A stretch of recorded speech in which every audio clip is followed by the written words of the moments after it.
Welcome back to The Breakdown with me, NLW. It's a daily podcast on macro, Bitcoin, and the big picture power shifts remaking our world. What's going on, guys? It is Wednesday, November 6th, and today we are talking about Trump's big win and what it means for Bitcoin and crypto.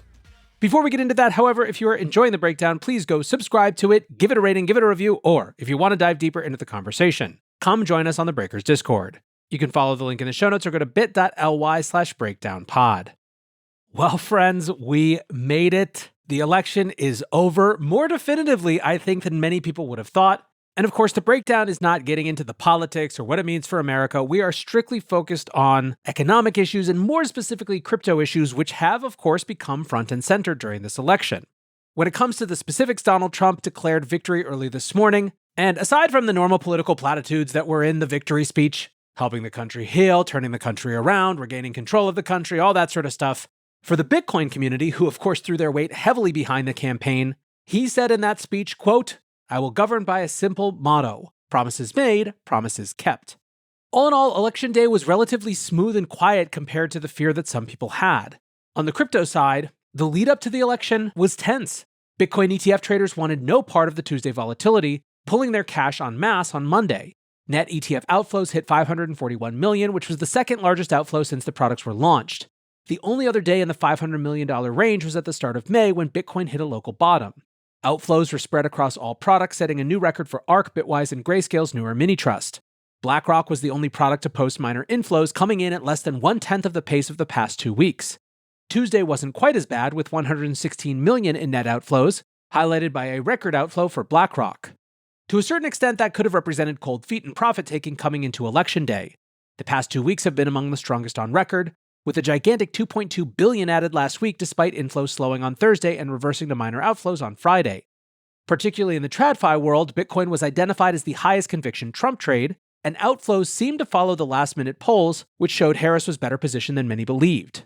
Flow tracker Whale Panda commented, "Everyone dumping their ETFs before the election tonight. If Trump wins, I expect some FOMO tomorrow." Now, with the benefit of hindsight, Penguin Curator tweeted, "Funny that we had some record ETF outflows yesterday right before this." Crypto traders, on the other hand, seemed locked in for Election Day trading.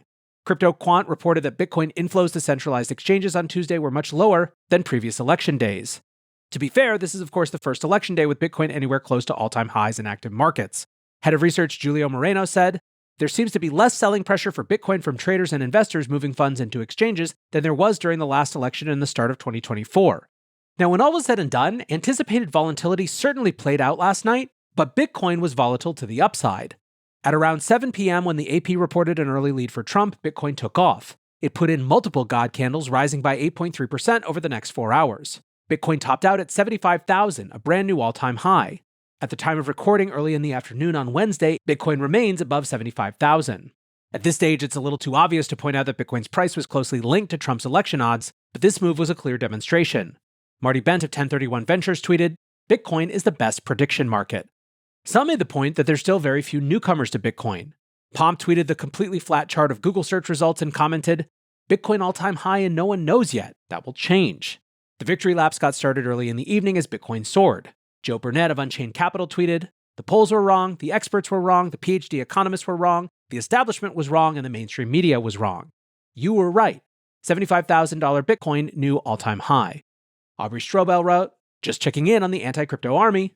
Hunter Horsley, the CEO of Bitwise, said, "The feeling when you own a lot of Bitcoin, but feel like you should own more Bitcoin." And speaking of who was right and who was wrong about this election, one of the clear winners on Election Day was prediction markets. On Tuesday morning, Kalshi was ranked number 1 in its category in the Apple App Store, while Polymarket was number 4. Trading volumes for the day were almost $4 billion across both platforms, coming close to Coinbase spot volumes. This was a record day for prediction markets as a category, and it's not particularly close. To some, the question is what the future for prediction markets look like now that the election is over. Political betting has always been the major draw card for prediction markets, and the presidential election is the premier event. If the election is the peak of casual interest in prediction markets, they'll have to find something new to get people to come bet on the site. Polymarket was clearly a breakout success this year, so it's possible they could keep users on the platform with a new offering.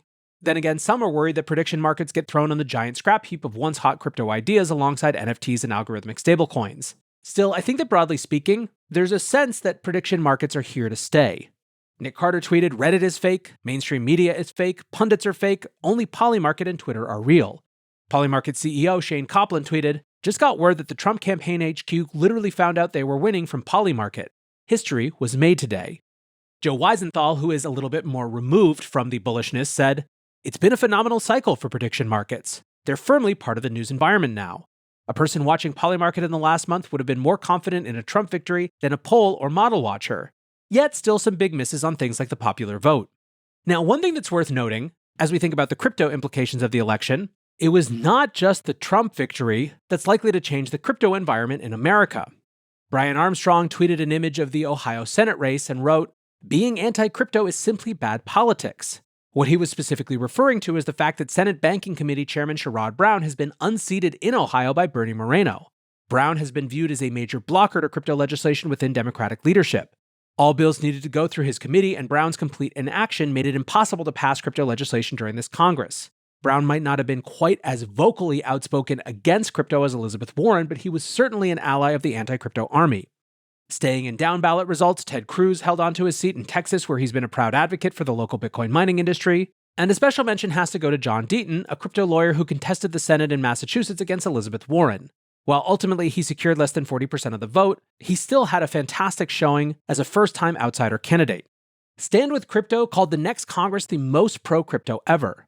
In a tweet at the end of the night, they pointed to their live election results tracker, which had 14 pro-crypto candidates elected in the Senate versus just 9 anti-crypto candidates elected, and in the House of Representatives, 219 pro-crypto candidates as opposed to 106 anti-crypto candidates. Republicans look to claim majority control of the Senate, and given that the Senate is responsible for approving agency appointees, Republicans can insist on their own choices for important posts like Treasury Secretary, Fed Chair, and SEC Chair without needing to compromise.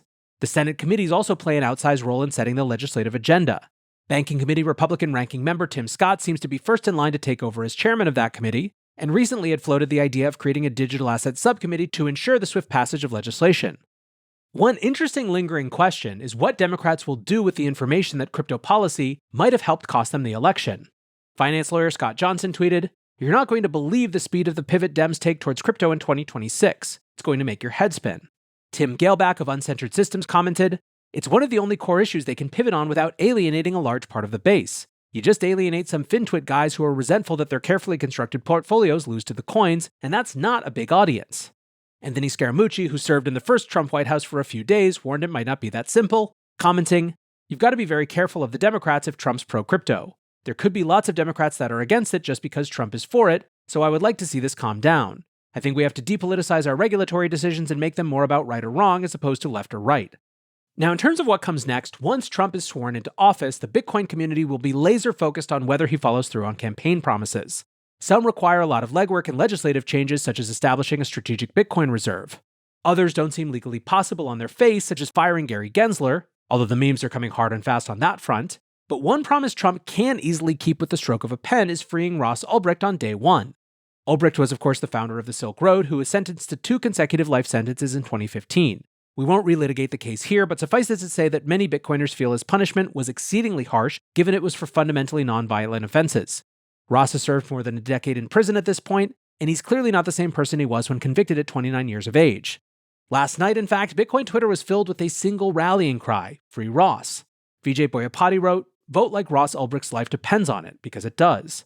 American Hodl wrote, "Can't stop thinking about Ross right now, pacing the cell stuck between audacious hope and crushing despair, getting pieces of info over the phone not knowing what's going on outside, dreaming about being free, having a family, a life, speaking at conferences, traveling the world, enjoying the little things, a cheeseburger, a sunset, a warm bed. Still so young, still so many more years to go if Trump doesn't win." Beyond just keeping a promise to Bitcoiners, freeing Ross would also allow Trump to address the growing sentiment around state overreach. For many Bitcoiners, it's not about whether Ross was wrongly convicted. Instead, it was about the idea that a double life sentence was an incredibly overzealous penalty, inspired by revenge rather than justice. Similar sentiments bubbled up in the closing days of the campaign when a squirrel named Peanut grabbed the attention of the nation. Peanut was euthanized by New York law enforcement after they raided the home of Mark Longo, who operates a wildlife sanctuary. Longo described police conduct as akin to a raid on a drug dealer. They turned his house upside down and kept him from feeding and watering his horses for several hours. Peanut's only crime was being a squirrel without a license. While some dismiss this as being a pointless story about a squirrel and not something that should animate the vote, Elon Musk put it in context during his Joe Rogan appearance earlier this week, stating, "How can it be that we live in the land of the free and the government can barge into your home with guns, take your pets, and execute them? If they can do that to your pets, what can they do to you?" I don't know about you guys, but for the last week and a half, my feed has been nothing but peanut memes.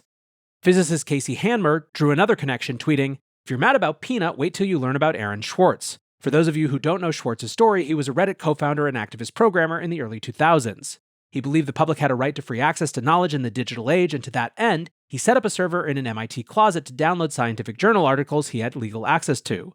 He had the intention of serving them to the public. He was arrested in 2011 and offered a 6-month plea deal. He declined, preferring to take his case to court in order to make a point. But tragically, he took his own life shortly before the trial began. And so for some, peanut isn't just a squirrel, but an indication that the land of the free has lost its way. Trump obviously can't bring Peanut or Schwartz back, but he can free Ross on day one. Will that happen? Who knows? For now, though, it is undeniable that Bitcoiners and the crypto industry more broadly are excited. There is a sense of a new lease on life and a new opportunity. And there's something to be celebrated there, even if Trump wasn't your preferred candidate. For now, though, that is going to do it for today's breakdown. Until next time, be safe and take care of each other. Peace